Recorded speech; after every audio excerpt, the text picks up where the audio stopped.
નમસ્કાર, હું છું પ્રિયા અને તમે જોઈ રહ્યા છો જનતા કી જાણકારી ન્યૂઝ।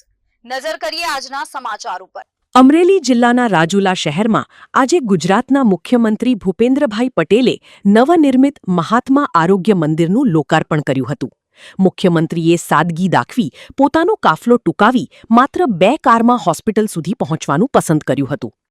પૂર્વ ધારાસભ્ય અમરીશ ડેરના માર્ગદર્શન હેઠળ બનેલી આ મલ્ટી સ્પેશિયાલિસ્ટ હોસ્પિટલ હવે રાજુલા અને આસપાસના ગ્રામ્ય વિસ્તારોના લોકોને આધુનિક અને સસ્તી આરોગ્ય સેવા પૂરી પાડશે। કાર્યક્રમમાં સાંસદ ભરત સુતરિયા, ધારાસભ્ય હીરાભાઈ સોલંકી, મહેશભાઈ કસવાડા સહિત અગ્રણીઓ ઉપસ્થિત રહ્યા હતા।